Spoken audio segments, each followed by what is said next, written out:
저는 저희 교회 한옥권 학생부 사역하고 있는 강범진 목사입니다. 저는 신학을 1990년도에 시작을 했어요. 90년도에 90학번으로 신학교를 들어갔습니다. 그러면 나이 계산이 대충 되시죠? 자동으로 이제 언제 학번 얘기하고 그러면 내 의지가 아니라 자동으로 계산이 되잖아요. 보통 이 정도 되겠구나. 저는 금년에 48이 되고요.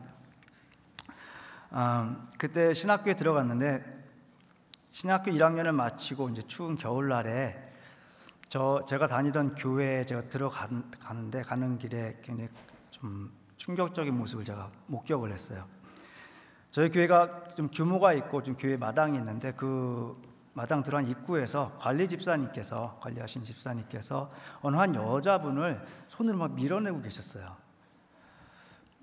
근데 그 여자분은 밀어낼 때마다 다시 그 문으로 들어가려고 하고 이 집사님께서 밀어내시고 필사적으로 그 여자분은 들어가려고 하시더라고요. 근데 그분은 저도 이제 가끔 봤던 그 여자분이거든요. 그러니까 쉽게 말하면 여기로 말하면 홈리스였어요. 집이 없는 거리에서 지내시는 분이었는데 저희 교회 그 당시에 그 지하층에 기도실이 있었습니다. 거기는 24시간 개방이 되어 있었고요. 바닥은 우리가 정말 그리워하는 그 온돌로 되어 있었어요. 그래서 겨울에도 출근하시는 길에 시간에 맞춰 오셔서 기도하고 일터로 가실 수 있었고 또 일 마치고 오시면서 또 기도하시고 싶으신 분들은 언제든지 24시간 개방되어 있었기 때문에 기도할 수 있는 그런 곳이었어요. 근데 그해 겨울 굉장히 추웠었던 걸로 기억하는데 그날도 굉장히 추웠어요. 근데 그 여자분께서 저도 이제 기도실에 가면 가끔가다 그 기도실에 이분이 계셨거든요. 거기서 주무실 때도 있었고 추위를 피해서 들어오시는 거죠. 근데 그랬던 분인데 그날 그 집사님께서 그분을 밀어내고 계셨죠. 근데 그분은 그 여자분은 여자기도 하고 또 내 교회도 아니고 내 집도 아니니까 아무 저항도 못하고 어떻게든지 필사적으로 다시 한번 들어가려고 그렇게 애쓰는 모습이었어요. 저는 충격도 받으면서 굉장히 제 안에 이제 분노가 일어난 거죠. 그 신학교 1학년이니까 얼마나 그 가슴이 뜨겁겠습니까? 그때 저희가 부름바라 낯선 이 몸 어디든지 가오리다 이 찬양할 때마다 정말 가슴이 뜨거웠죠. 우리가 10대 때 보면은 이 10대 아이들은 돌멩이도 씹어서 소화시킨다고 하잖아요. 그때 신학교 1학년 때는 어디든지 정말 어느 곳이라도 다 갈 수 있는 그런 마음이거든요. 그런 마음에 그런 모습 보니까 굉장히 큰 충격이었고 또 굉장히 그때는 혈기도 왕성하고 지금도 혈기 남아있지만 그런 때니까 분노가 막 일어나는 거죠. 그 집사님에 대해서 분노가 일어나는 게 아니라 그 교회에 대해서 분노가 일어났어요. 아마 그 집사님이 잘못이는 게 아니죠. 아마 거기에 기도하러 오시는 분들께서 교회에 불평을 좀 하셨던 것 같아요. 몇 분이 기도실에 가는데 이런 분이 계시니까 좀 불편하고 뭔가 찜찜하다 아마 이렇게 불평하셨던 것 같아요. 그러니까 교회에서 그 집사님께 그렇게 요구를 하셨겠죠. 내보내달라고, 못 들어오게 하라고. 집사님은 어쩔 수 없는 거죠. 오면서는 교회가 사실은 이런 분들을 찾아가서 섬겨야 되고 이런 분들을 위해서 뭔가를 해줘야 되고 그래야 되는데 교회로 찾아오셨는데 이분들에게 교회가 해줄 수 있는 게 아무것도 없다는 것에 대해서 굉장히 분노가 일어났어요. 우리가 정말 해줄 수 있는 게 없을까? 교회가 이분을 쫓아내야만 하는 걸까? 저는 그 당시 저희 교회뿐 아니라 그 당시 교회에 대해서 굉장히 분노가 일어났어요. 기도해도 교회 부흥을 놓고만 기도하고 전도를 위해서만 기도하고 개인적 기도할 개인적 가족 안위를 위해서만 기도하고 그런 교회에 대해서 이 젊은 마음으로 굉장히 분노가 일어났었죠. 제가 그분을 위해서 해준 건 없지만은 그래서 제가 그때 하나님 앞에 기도하면서 결심한 게 하나님께서 나에게 은혜를 주셔서 좀 목회할 수 있는 은혜를 주신다면 내가 섬기는 교회는 내가 사역하는 교회는 이런 분들을 찾아가서 섬기는 교회를 내가 해야겠다. 그렇게 하나님 앞에 결심하고 그렇게 기도를 해오면서 신학을 했습니다. 하지만 그동안 한국교회 굉장히 많은 변화들이 있었죠. 그래서 이제는 정말 한국교회가 세상을 향해서 문을 열고 찾아가고 문을 열어주고 올 수 있도록 그런 귀한 변화가 한국에 있었습니다. 그리고 제가 신학교를 졸업하고 토론토로 유학을 와서 교회를 섬기는 동안에도 항상 그 마음을 품고 있기 때문에 그런 쪽에 관심을 갖고 그런 사역들에 참여를 했어요. 제가 그래서 제가 처음 섬기던 교회에서도 우리 하이시 아이들, 학생부 아이들 데리고 한가족 선교회라는 곳을 통해서 매주 토요일 날 양로원을 몇 년 동안 찾아가서 아이들과 함께 별거 한 게 없죠. 가서 뭐 하시는 분도 계시겠지만 찬송가 불러드린 거죠. 영어 찬송가 불러드리고 잠깐 말씀만 들어드리고 그 일을 몇 년 동안 했었고요. 저희 교회 와서는 저희 학생들과 함께 시미션이라는 곳에 가서 제인 핀치에 사역하는 그 시미션이라는 곳에 2016년 가을부터 2년 동안 2년 좀 넘게 같이 아이들과 봉사를 다녔습니다. 그런데 그 시미션을 세우시고 섬겨오시던 김갈렙 선교사님께서 지난해 건강상의 문제로 갑자기 사역을 내려놓게 되셨어요. 그리고 그 시미션에서 저에게 제안을 주셨죠. 여기 좀 맡아서 사역을 해달라고, 선교사님 대신에. 근데 저한테는 굉장히 큰 충격이었어요. 굉장히 충격보다 당황스러웠죠. 이 산이 아닌데, 이 산이 내가 오를 산이 아닌데. 저는 이제 교회를 꿈꿔 왔었고 교회를 통해서 그런 사역을 하고 싶었는데 직접 그 사역에 뛰어들라고 하니까 굉장히 당황스러웠어요. 그리고 2년 동안 옆에서 그 선교사님 사역을 보면서 결코 쉬운 일이 아니고 정말 희생과 헌신 없이 할 수 없는 일인데, 웬만한 열정 가지고 할 수 없는 사역인데 내가 과연 할 수 있을까? 또 하기도 싫었고요. 정말 힘들고 피하고 싶었어요. 그래서 하나님 앞에 기도하면서, 하나님과 씨름하고 기도하면서, 하나님 제가 할 일 아닙니다. 제 산이 아닙니다. 근데 하나님께서 계속 부담을 주셔서 순종해서 그 사역을 하기로 제가 결정을 하고 1월부터 시미션 사역을 계속 해오고 있습니다. 그리고 다음 주를 마지막 주로 해서 저희 본하나님 교회에서 사역, 학생부 섬긴 사역을 이제 내려놓고 4월부터 전적으로 시미션 사역을 지금 하게 되어 있습니다. 하지만 이제 교회에서 또 감사하게 또 허락해 주셔서 교회 출석은 저희 계속 본하나님 교회 할 수 있게 됐고요. 제가 깜빡 잊고 저희 하이시 아이들한테 이 얘기를 안 해가지고 하이시 아이들이 상심한 굉장히 충격받았었는데 해야 됩니다. 근데 혹시 4월 달부터 제가 교회에서 저랑 비슷한 사람이 보이면 비슷한데 이렇게 생각하지 마시고, 비슷한데 키는 좀 큰데 이렇게 생각하지 마시고 제가 걸어가는 겁니다. 그래서 교회는 계속 나오지만 그 사역을 하게 되고요. 저희 본하나님 교회가 사실은 토론토에서 시미션을 사역을 시작한 첫 번째 교회예요. 저희 교회가 가장 적극적으로 후원해 주시는 교회 중에 하나고요. 그래서 아마 많은 분들께서 시미션에 대해서 알고 계시지만 그래도 제가 사역을 시작하면서 다시 한번 소개해 드리고 같이 말씀을 나누고자 합니다.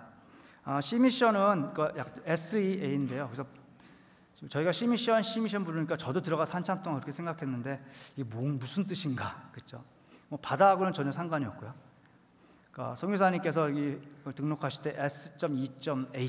이렇게 등록하셔야 되는데 그냥 SEA 등록하신 거예요. 그래서 편하게 시미션 부르고 있는데 제가 스트리트 이벤젤라이제이션 어소시에이션 이렇게 부릅니다. 그래서 쉽게 말해서 한국말로 하면 도시 빈민 선교가 되는 거죠.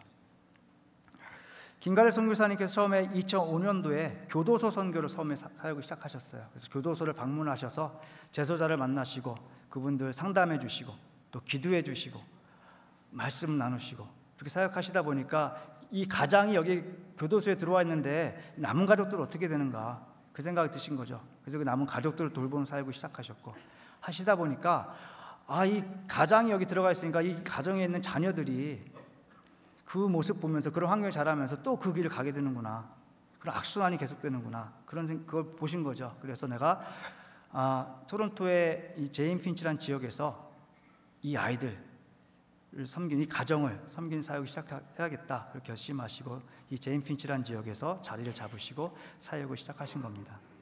제인 핀치 지역은 저희가 많이 들은 것처럼 토론토의 최고 우범 지역 중에 하나이고요. 그리고 토론토에서 어떤 그 퍼센티지 비율을 나눌 때마다 그 로우 인컴, 가난한 저소득층의 비율이 토론토 평균보다 가장 항상 높이 나오고 있고요. 싱글맘, 홀로 되신 분들이 자녀를 키우는 그런 가정의 비율도 다른 지역보다 굉장히 높은 곳이 제인 핀치 지역이고요. 범죄율도 가장 높은 곳 중 하나입니다. 하나님께서 그래서 시미션을 통해서 이 지역을 사역하면서 가정들을 섬기고 한 개인들을 섬기면서 가정을 회복시켜주고 일어설 수 있도록 도와주고 또 어린아이들이 자라면서 그리스도 안에서 어떤 소망, 꿈을 새롭게 세워갈 수 있도록 도와주는 그런 사역을 하고 있습니다. 현재 저희 사역은 토요일에 집중되고 있는데요.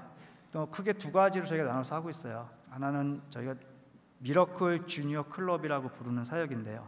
어린아이 7살부터 16살, 10대까지 그 아이들을 위해서 토요일날 프로그램을 진행을 합니다. 사커 클럽이 있고요. 또 아카데미 클럽이 있어서 공부를 좀 도와주고 있고요. 뮤직 클럽이 있어서 음악 악기들을 가르쳐주는 그런 클럽을 하고 있습니다. 그곳에 와서 저희가 뭐 많은 것들을 가르쳐주지는 못하지만 그 아이들에게 그곳에 왔을 때 아이들이 저희들로부터 좀 하나님의 사랑을 받도록 하고 있고 칭찬을 해주고 격려를 해주고 그 음악 한 곡을 배워가면서 실력은 많이 늘진 않아요. 집에서 연습을 할 수 있는 환경이 안 되기 때문에 하면 성취감을 저희가 해주고 있는 거죠. 아이들에게. 그런 사역하면서 아이들이 정말 토요일 하루만이라도 저희를 통해서 위로받고 격려받을 수 있도록 저희는 그런 사역을 하고 있고요. 그 안에 아주 적은 금액이지만 장학금 주는 사역도 저희가 하고 있습니다. 저희 사커 클럽에 베로니카란 그 흑인 여자아이가 있어요. 학년은 10학년인데요. 굉장히 성실하게 토요일마다 나와서 아이들 잘 돌봐주고 이렇게 하면 본인도 축구하고 그랬어요. 그래서 작년부터 이 아이를 저희가 정식으로 어시스턴트 코치로 임명을 해서 봉사하게 하고 있어요. 그래서 이 아이가 뭐 한 3학년 되는 그 정도 되는 아이들까지 이 아이가 코치를 하고 있는데 정말 잘해요. 10학년 되는 아이가 그 아이들을 정말 잘 다루고 잘 리드하고 축구 또 연습도 시키고 훈련도 시키면서 하고 있습니다. 여러분들 자녀들 중에 뭐 10학년도 있고 11학년도 있는데 저희는 그 아이들 볼 때 수련회 가고 그러면 저희가 걔네들 보살펴야 되거든요. 보살펴야 되고 이거 찌작거리 해줘야 되는데 그런 아이 10학년 되는 아이가 그 일을 하고 있어요. 이 아이의 꿈이 로이어 아니면 운동 코치가 되는 게 꿈이에요. 두 가지 꿈을 가지고 고민하고 있는데 10학년이 벌써 그런 꿈을 가지고 있더라고요. 이 가정은 아직 여기 난민 그 허가를 받지 못해서 어렵게 지내고 있는데 그런 중에도 그런 꿈을 가지고 있어요. 그래서 저희가 이 아이들 코치하면서 또 그 좀 꿈을 계속해서 기억할 수 있도록 아주 적은 금액이지만 이 아이에게도 매달 조금씩 저희가 소정의 장학금을 주고 있죠. 이런 것을 통해서 격려를 하고 있습니다. 그리고 또 하나 사역이 러빙 패키지인데요. 저희가 지난 연말에 저희 교회에서 크게 많이 모아주셔서 저에게 지원해 주셨는데 이 러빙 패키지라는 사역 안에 물론 이 저소득층 저희가 25,000불 연소득 25,000불 기준으로 하거든요. 그 아래 되는 가정들에게 생필품을 전달해 주고 있어요. 그 사역이고요. 그 안에 또 저희가 홈리스 사역도 있고 또 몸치료 홈리스 사역도 해마다 여름에 가는 사역이 있고요. 또 저희가 신방 사역도 있습니다. 그 가정에 어려운 가정 찾아가서 러빙 패키지 전달해 드리고 그분들 얘기 사연도 들어드리고 또 기도 부탁하는 가정 기도도 해드리면서 관계를 이렇게 맺어가면서 그 지역의 가정들을 저희가 섬기고 있습니다. 저도 제가 저의 꿈이 이런 사역에 참여하는 헌신하는 그런 교회라고 했는데 사실 이런 저희 선교회에서 하는 사역들이 교회에 도움 없이는 되지가 않죠. 교회에서 훈련 받으시고 양육 받으시고 은혜 받으신 분들이 오셔서 섬겨주셔야 이런 사역들이 되는 거죠, 사실은. 그래서 지금도 토론토의 몇몇 교회에서 청년들이 와서 저희 교회 청년들도 있고요. 저희 교회 포함한 청년들이 와서 토요일마다 섬기고 있고요. 또 학생들도 두 교회가 지금 섬기고 있어요. 다른 한 교회랑 저희 교회 학생들이 와서 저희 교회 학생들은 2년째 조금씩 멤버가 바뀌지만 꾸준하게 지금 섬기고 있고요. 또 평신도께서 오셔서 토요일마다 오셔서 섬기시는 분들도 계십니다. 그분들이 오셔서 토요일날 시간으로 섬기시고 재능으로 섬기시고 또 물질로 섬기시는 분도 계시고요. 그중에 한 집사님께서는 비즈니스를 컨비니언스 스토어를 운영하시는 분이에요. 그분은 몇 년째 지금 이제 개인적 사정으로 이번 주부터 당분간 못 하시는데 몇 년째 토요일마다 거기 오는 학생들을 위해서 또 스태프들을 위해서 핫도그하고 샌드위치를 만들어 오세요. 120개 정도 되거든요, 혼자서. 근데 그분이 어떤 날은 새벽 4시 반에 일어나서 그걸 준비하세요. 아이들을 갖다 주기 위해서. 아이들을 한 조각씩이라도 주기 위해서 그렇게 새벽같이 새벽잠을 못 주무시고 일어나서 그렇게 준비해 오시는 분도 계십니다. 또 그분은 또 올 때마다 오시면 갈 때 그냥 가지 않으시고 러빙 패키지 저희가 그 패키지 안에 비닐봉지죠. 거기 안에 지저스 러브즈 이렇게 써 있는데 그 패키지 안에 생필품을 담겨져 있는 거 2봉지 들고 가셔서 그 무슬림 가정 지금 교제하고 계시거든요. 난민 신청 중인 영국에서 박사학위 받고 이곳에 왔는데 난민 신청 중이고 여권이 안 돼서 지금 잡이 없어요. 그래서 지금 그 가정 가서 좀 위로해주고 기도해주고 또 얘기 들어주고 그렇게 관계를 세워가고 있습니다. 바로 이런 사역들을 통해서 저희가 핀치 제인 지역에서 가정들과 또 영혼들을 섬기고 있습니다. 오늘 이 레위기라는 성경책은 이스라엘 백성들이 애굽에서 400년이 넘는 시간 동안 노예처럼 살다가 하나님의 은혜로 자유를 얻어서 이제 하나님께서 약속하신 가나안 땅을 향해서 출발을 했죠. 출발한 백성이 이제 시내산에 머물렀을 때 그곳에서 하나님께서 모세를 통해서 말씀하시죠. 너희가 나의 제사장 나라가 될 것이고 내가 너희의 하나님이 될 것이다. 이런 언약을 세우십니다. 세우시고 거기 율법들을 주시고 십계명을 주시고 또 성막 세우는 것들을 가르쳐 주시고 예배에 대한 법들을 주셨는데 그 율법들을 자세하게 풀어서 구체적으로 어떻게 적용하며 살아야 될지를 가르쳐 주는 책이 레위기 책이죠. 바로 하나님의 백성들이 이 땅에서 어떤 모습으로 살아야 될지 그 가이드라인을 주는 그런 책이 바로 레위기서입니다. 오늘 그 부분 중에 저희가 읽은 본문은 하나님께서 이렇게 말씀하십니다. 너희가 너희 땅에서 곡식을 거둘 때 너는 밭 모퉁이까지 다 거두지 말고 내 떨어진 이삭도 줍지 말며 내 포도원의 열매를 다 따지 말며 내 포도원에 떨어진 열매도 줍지 말고 가난한 사람과 거류민을 위하여 버려두라. 나는 너희의 하나님 여호와이니라. 이 하나님 말씀입니다. 하나님은 이 본문이 쓰여져 있는 레위기 19장을 이렇게 시작하세요. 너희는 거룩하라. 너희 하나님, 나 여호와 너희 하나님이 거룩함이니라 말씀하십니다. 내가 거룩하니 너희도 거룩하라. 이 말씀하시면서 이 본문 앞에 보면 하나님께서 그 거룩한 삶에 대해서 말씀하시죠.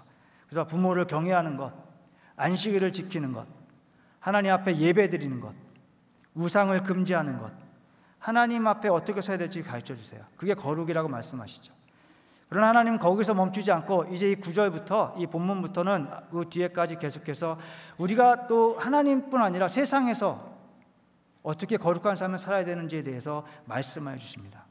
하나님 앞에 나왔을 때만 거룩한 것이 아니라 세상에 나가서도 너희가 이렇게 사는 것이 거룩합니다 말씀하시는 거죠. 오늘 그 부분 중에 9절과 10절은 뭐예요? 이웃을 향한 마음이죠. 이웃을 향한 관심이고 돌봄이고 나눔에 대해서 말씀하시는 거예요. 그것이 거룩이다. 하나님께서 허락하신 세상에서 하나님의 백성으로 살아갈 때 가난하고 소외되고 힘이 없는 사람들을 위해서 우리가 어떻게 구체적으로 그들을 섬기며 살아야 될지 말씀해 주시는 거예요. 오늘 본문을 통해서 하나님은 우리에게 큰 것을 말씀하지 않으십니다. 너희가 밭에서 추수할 때, 과수원에서 이제 열매를 수확할 때 나무 하나 통째를 제발 남겨놔줘. 하나님께서 이렇게 말씀하시는 게 아니에요. 다만 밭 모퉁이에 있는 것까지 다 거두어 가지 말지니라 말씀하세요. 영어에 보면 the very edges of your field, 그것까지 거두어 가지 말라, 남겨두라 말씀하십니다. 저는 하우스에서 렌트하며 살고 있는데요. 아파트에 살다가 몇 년 전에 하우스 렌트로 이사 갔습니다. 근데 그 이사 갈 때 그 집으로 하우스로 이사 가기, 하우스 정말 저는 싫어하는데 제가 손으로 하는 걸 다 못해가지고 웬만하면 아직도 쓸만한 것 같은데 고쳐야 될 필요성이 있는 건 제가 만져서 다시 사게 만드는 재주가 있거든요. 저는 그래서 하우스 하는 거 너무 싫어해요. 그런데 뭐 여러 가지 상황에서 이사를 가야 되는 상황이 생겼을 때 어떻게 그 하우스로 이사 가게 되는 결정하게 된 몇 가지 이유 중에 하나가 일단 아시는 분이어서 굉장히 싸게 렌트가 일단 들어갔고요. 또 하나는 마당이 굉장히 좁았어요. 뒷마당이. 그래서 잔디 깎을 때 한 10분이면 끝나겠구나. 앞마당도 뭐 손바닥만 해요. 차 한 대 대면 딱 끝이에요. 그래서 눈 치울 때 쉽겠구나. 그럼 가자. 그래서 가게 된 거거든요. 근데 잔디 이제 기계 가지고 저희도 그래도 깎는데 기계 가지고 하면 뭐 정말 한 30분도 채 안 걸리거든요. 근데 구석에 펜스 앞에 있는 것들은 깎을 수가 없잖아요. 기계 가지고 펜스가 망가지고 또 안다니까 뭐 이게 낫이 여기 있는지 없는지도 모르겠고 뭘 사야 될 생각도 안 하고 저는 그 깎고 나서 구석에 있는 것들은 그냥 쭈그리고 앉아서 그냥 손으로 잡아 뜯거든요. 저는 그래서 끝냅니다. 그래서 낑낑대면서 뜯어내는 거예요. 하나님께서 이스라엘 사람들에게 말할 때 너희가 과수원에 수확할 때 또 밭을 추수할 때 뭐 기계는 없었겠지만 추수할 때 싹 넓은 곳을 추수를 하죠. 구석에 있는 것들은 나중에 좀 자세히 해야 되잖아요. 너희가 그 구석에 있는 것까지 악착같이 추수해 가지 말라고 말씀하시는 거예요. 남겨두라고 말씀하십니다. 너희가 밭에 추수하다가 밭에 떨어진 것이 있으면 그걸 다시 주워가지 말라고 말씀하시는 거예요. 오늘 본문 10절에 보면 영어로 이렇게 나와 있어요. Do not go over your vineyard a second time. 너가 추수하고 지나간 다음에 혹시 내가 빼뜨리고 남겨둔 포도송이 한 송이 몇 송이 남아있는 게 없을까 하고 다시 들어가서 확인하지 말라는 거예요. 추수 지나간 다음에 혹시 내가 떨어뜨린 알맹이들이 없을까? 다시 들어가서 확인하지 말라는 거예요. 악착같이. 그런 것들은 가난한 사람들, 나그네들, 너가 잘 모르는 낯선 사람들을 위해서 남겨두라고 말씀하십니다. 유대인 랍비들은 이것을 이 사람들이 봤을 때 그럼 얼마큼 남겨야 되는 거지 모르잖아요. 그래서 그 유대인 랍비들이 그것을 반 면적이 60분의 1 이렇게 규정을 해줬어요. 그들이 생각할 때 60분의 1을 남기면 되겠구나, 그렇게 생각한 거죠. 하나님께서는 너희가 열심히 땀 흘려서 일한 것, 소득, 소출 너희가 당연히 다 가져가야지. 하지만 추수하면서 땅에 떨어진 것만큼은 그것도 조차 없는 가난한 사람들을 위해서 남겨두라고 말씀하시는 거예요. 사실 그렇게 밭에 남겨진 것들이 가난한 사람들의 가난을 해결해 줄 수는 없었겠죠. 그들이 삶에 짊어진 그 짐들을 풀어줄 수 없었을 거예요. 하지만 하나님께서는 이런 규정을 통해서 그들이 신락 같은 소망조차 포기하지 않도록 돕기를 원하신 거죠. 하나님께서 그들을 기억하고 계시고 그들을 돌보시고 계신 것을 그들이 알기를 원하신 거죠. 그들 가운데 있는 이웃들이 그들의 관심을 가지고 있고 그들을 섬기고 있다는 것을 알기를 원하신 거죠. 바로 이러한 규정들이 얼마 되지 않지만 그들에게 격려가 되고 소망이 되기를 원하신 겁니다. 오늘 성경 읽어가다 보면 룻기라는 성경책에 이 율법, 이 규정이 실제로 적용되는 삶의 이야기가 나옵니다. 룻기서는 짧은 4장으로 되어 있는 책인데요, 거기에 나오는 엘리멜렉이라는 가정의 이야기죠. 그 부인은 나오미라는 가정이고요, 유대 가정인데 예루살렘에 살던 가정인데 그 가정이 그 두 아들이 있고요, 유대 땅에 큰 흉년이 들었을 때 도저히 살 수가 없으니까 이제 모압 땅으로 가자, 이방 땅으로 이주를 하죠. 가서 그곳에서 그 두 아들이 모압 여인과 결혼을 합니다. 그런데 아버님이 성경에 나와 있지 않지만 어찌된 영문인지 갑자기 하나님의 부르심 받습니다. 얼마 되지 않아 그 두 아들이 차례로 하나님께로 갑니다. 이제 시어머니와 두 며느리만 남은 거예요. 거기 살려고 하지만 너무 힘들죠. 그래서 시어머니가 이제 나는데 그때 마침 유대 땅이 이제 하나님께서 곡식을 주시기 시작했다. 흉년이 끝났다는 소식을 듣고 내가 굶어도 유대 땅, 내 고향 땅에 가서 굶어야겠다. 그래서 며느리를 불러놓고 이제 난 내 고향 땅으로 갈 거야. 너희는 나랑 가봤자 아무 소용이 없어. 소망이 없어. 돌아가라. 너희 가족에게로. 목을 껴안고 울면서 얘기하죠. 그래서 한 며느리는 정말 냉큼 돌아서 가버려요. 근데 그 중에 한 며느리가 있었죠. 룻이라는 며느리는 저는 어머니와 함께 하겠습니다. 어머니의 백성이 내 백성이 될 것이고 어머니 하나님이 내 하나님이 될 것입니다. 같이 갑니다. 막상 고향 땅은 돌아왔지만 그 당시 이스라엘 상황에서 여자들이 할 수 있는 일이 전혀 없거든요. 외부 외출도 하기 힘든 때는 일을 할 수가 없어요. 살아갈 수가 없죠. 그때 이 룻이 어머니에게 제가 어느 누구 밭에라도 가서 이삭을 주워오겠습니다. 수수철이었던 것 같아요. 나가죠. 갔던 집이 마침 그 집에 그 가정이 먼 친척벌 되는 보아스라는 집에 그 밭에 가서 이삭을 뒤따라가면서 죽게 되죠. 그것을 걷어와서 어머니가 하루하루 살아가게 됩니다. 근데 그 고부의 사연을 그 보아스가 듣게 되죠. 그 보아스가 자신들 그 밭에서 일하는 그 종들에게 이렇게 말을 합니다. 룻기서 2장 15절 16절에 보면 이렇게 얘기해요. 룻이 이삭을 주우러 일어날 때 보아스가 자기 소년들에게 명령하여 이르되 그에게 곡식단사에서 죽게 하고 책망하지 말며 그를 위하여 곡식다발에서 조금씩 뽑아버려서 그에게 죽게 하고 꾸짖지 말라 하니라 말합니다. 하나님의 규정대로 그가 주워갈 수 있게 해줘라 하는 거죠. 그래서 그 룻이 날마다 나와서 그것을 가지고 시어머니와 하루하루 살아가는 거예요. 근데 그 과정 속에서 그 자세한 내용은 오늘 본문과 주제가 맞지 않으니까 설명 안 하지만 그 과정 속에서 이 보아스가 그 이스라엘 풍습에 따라서 그 룻을 책임지게 되는 그런 위치에 있게 되죠. 그래서 결혼을 하게 돼요. 혼인하게 되고 그 둘 사이에서 아들이 태어나죠. 누가 태어납니까?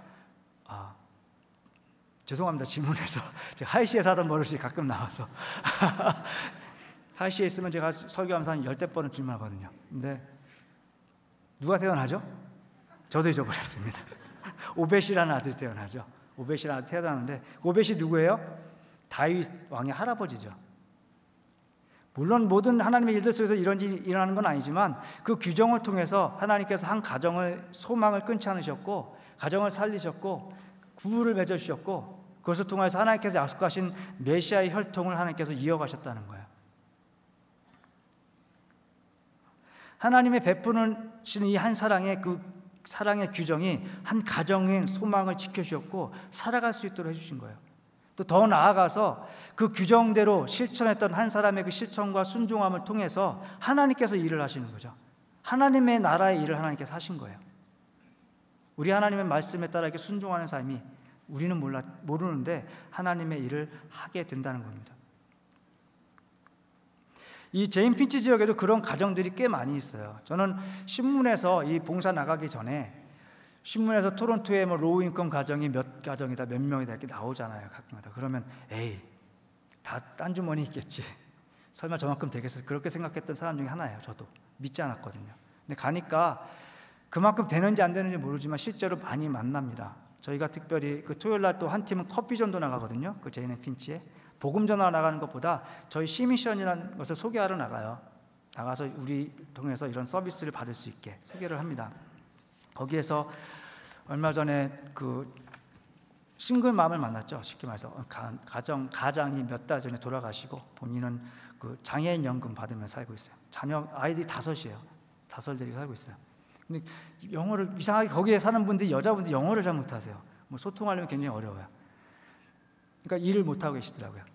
그런 가정 만났고 저희 그 토요일 날 저희 프로그램에 자녀분을 데리고 오는 그 어머님 저희가 장학금 신청할 수 있도록 도와주기 위해서 그 어머님과 제가 교제하는데 얼마 전에 알았어요. 그래서 그 가정의 아빠가 5년 전에 일을 하다가 다쳐서 5년 동안 일을 못한 거예요. 심하게 다치신 것 같아요. 그래서 그 어머니도 영어를 너무너무 못하세요. 제가 도와드려야 돼. 신청서 쓰는 거.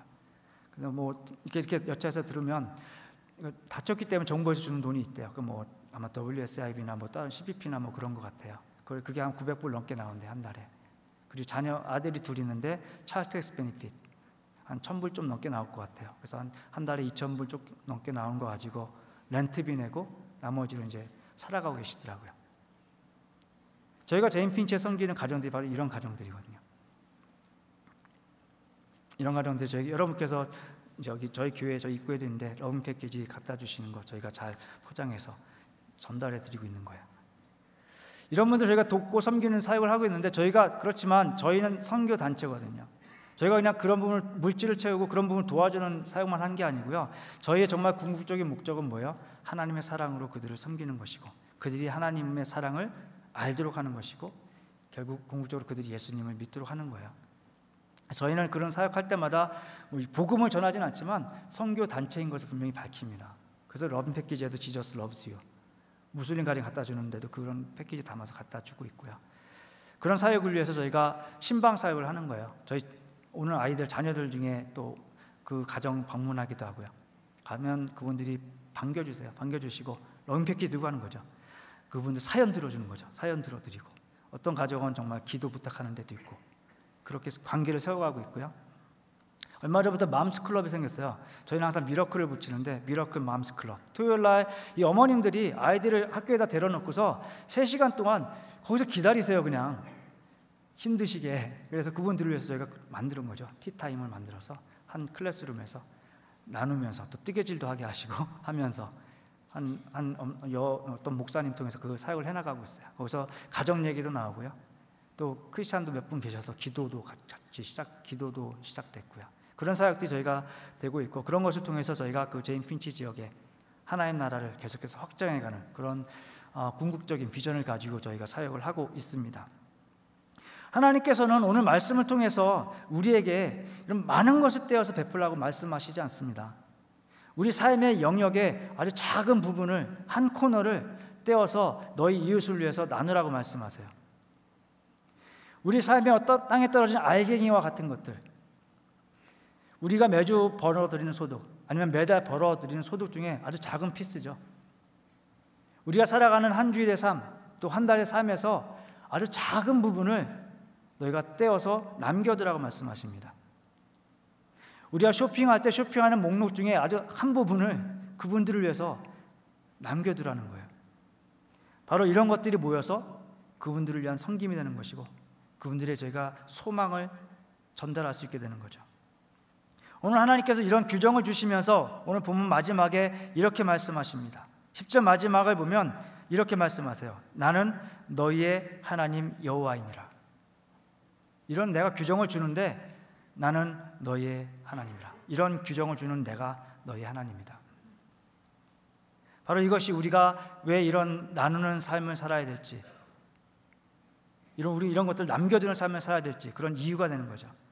우리가 바로 하나님의 사람이기 때문입니다. 우리가 바로 하나님 믿는 사람이기 때문이죠. 우리가 믿는 하나님께서 이 말씀을 주시기 때문에 우리가 이 말씀대로 우리가 살아야 되는 거죠. 하나님께서 이렇게 말씀하세요. 가난한 사람과 거류민을 위하여 버려두라. 나는 너희 하나님 여호와니라. 너희 하나님 여호와니라. 이 말씀하실 때 이 모든 규정을 설명하시고 내가 너희 하나님, 너희의 하나님 여호와니라 말씀하실 때 하나님의 심정이 어땠을까요?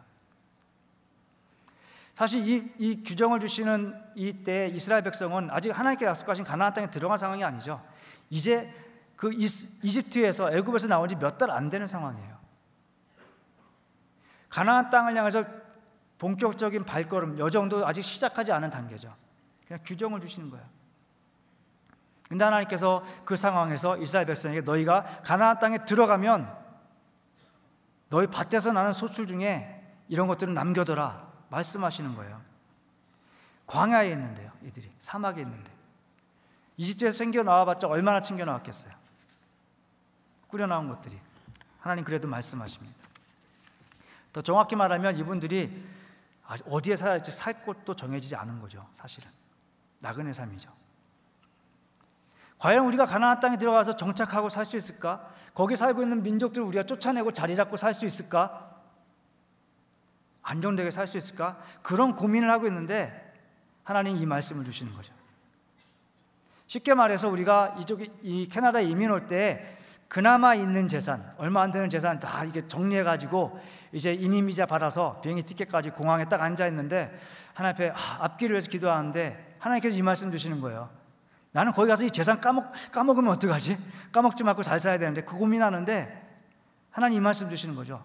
가거들랑 너가 벌어들인 소득 중에 60분의 1은 거기에 있는 가난한 자들을 남겨줘라 말씀하시는 거예요. 그것조차 없는 이들을 위해서. 그 땅에 떨어진 너가 그 어려운 중에 사는 그 땅에 떨어진 그 이삭도 너에겐 귀한 것이지만 그것도 없는 사람들이 위해서 남겨두라고 말씀하시는 거죠. 하나님께서 내가 너희의 하나님이다 말씀하실 때 너희 하나님이라 말씀하지 않으세요. 너희의 하나님이다. 우리 부모님들 다 아시죠? 부모가 되어서 자식들이 여러 명 있는데 자식들이 다 잘 되는데 한 자식이 잘 안 돼요. 힘들게 살아요. 그럼 잘 되는 자식 때문에 부모님 마음 편하지 않잖아요. 마냥 기뻐할 수 없잖아요. 안 되는 자식 자꾸 눈에 들어오죠. 하나님께서 이 백성들이 이제 가나안 땅에 들어갈 텐데 다 잘 사는데 그 중에 어렵게 사는 가정이 있다는 거죠. 홀로 되어 사는 그 가정이 있다는 거죠. 내가 잘 살고 있는 너희의 하나님이기도 하지만 저렇게 어렵게 살고 있는 그들의 하나님이기도 하다. 너희의 하나님이다. 너희들이 나의 백성이지만 저들도 나의 백성이다. 하나님께서 말씀하시는 거예요. 그들을 위해서. 너도 먹고 사는 게 힘들지만 그들을 위해서 남겨두라고 말씀하시는 거죠. 또 하나님은 내가 너희의 하나님이다 말씀하실 때 그렇게 어렵게 살고 있는 그분들을 그 하나님 백성들에게도 말씀하시는 거예요. 내가 이 잘된 사람들만의 하나님이 아니다. 너희의 하나님이다. 너희들을 잊지 않고 있다. 너희들을 이런 규정을 만들어줬다. 소망을 잊지 말고 살라고 말씀하시는 거예요. 그들에게. 아마 여러분 대부분이 여기 또 특별히 오래전에 이민 오신 분들 중에 지금 이제는 자리가 안정되고 사시는 분들 중에 아마 예전에 처음 오셔서 실패 겪지 않으신 분들 아마 없을 거예요. 우여곡절 없이 이 자리에 계신 분이 아마 한 분도 계시지 않으리라 생각됩니다. 제가 전에 교회 섬겼던 어떤 교회 한 분도 그때는 아주 비즈니스 번듯하게 하고 계셨는데, 그분도 처음에 몬트리올로 가셨다고 그래요. 한국에 전 재산 가지고 와서 크게 비즈니스 하셨는데 쫄딱 망하셨어요. 토론토로 내려오셨죠. 내려오셔서 그 비즈니스 시작하실 때 모기지 얻어서 시작하신 거예요. 엄청 크게. 모험이죠. 어떻게 보면 도박일 수도 있고요. 그렇게 해서 그 고생해서 그 자리에 계신 거예요. 여러분이 그렇게 정말 와서 정말 이 재산 가지고 와서 한번 했는데 내가 그걸 실패했을 때, 정말 좌절했을 때, 이제 이 가족들 어떻게 먹여 살릴까? 좌절했을 때 여러분이 일어설 수 있었던 원동력이 무엇이었습니까? 아마 로또 복권은 아니었을 거예요. 그죠? 로또 때문에 제가 일어났습니다. 이렇게 하시는 분 아마 그런 분 제가 못 만났어요. 어느 한 사람의 작은 말 한마디, 격려, 그때 날 잡아줬던 그 한 손, 따스한 손 때문에 아마 다시 일어설 수 있었을 거예요. 그 손이 가까운 친구였을 수도 있고요. 내 아내였을 수도 있죠. 아니면 고사리 같은 손으로 잡아준 내 아이들이었을 수도 있어요. 크고 작음이 문제가 아니죠. 하나님께서 너에게 있는 것, 그 작은 것, 그것이 다른 사람에게는 큰 소망이 될 수 있다고 말씀하시는 겁니다. 나는 너희 하나님 여호와이니라. 이것이 바로 오늘 우리에게 주신 하나님 말씀입니다. 우리에게 주신 하나님의 부르심의 말씀입니다. 내가 남겨둔 작은 모퉁이 한 코너, 한 알갱이, 내가 떨어뜨린 이삭 그 하나로 인해서 한 가정이 계속 그 소망을 이어갈 수 있다면 정말 그 일이 우리가 나눌 만한, 내가 할 만한 그리고 값어치 있는 나눔이 되지 않겠습니까? 또 그로 인해 그 어떤 한 가정이, 한 사람이 하나님의 사랑에 대해서 관심을 갖게 된다면 내가 남겨놨던 그 한 작은 알갱이가 하나님께서 말씀하신 이 땅에서, 세상 속에서 나의 거룩한 삶의 모습이 되지 않겠습니까? 비록 우리가 아직도 자리 잘 못 잡고 살고 있지만 우리에게 말씀하신 하나님의 음성을 우리가 듣기 원합니다. 나는 너희 하나님 여호와니라. 또한 여러 가지 어려움 가운데 있는 그분들에게 하나님께 말씀하시는, 주시는 소망의 말씀, 여러분이 혹시 어려움 가운데 있다면 그 하나님 말씀 들으시기 바랍니다. 나는 너희 하나님 여호와이니라. 우리 같이 시간에 기도하시겠습니다.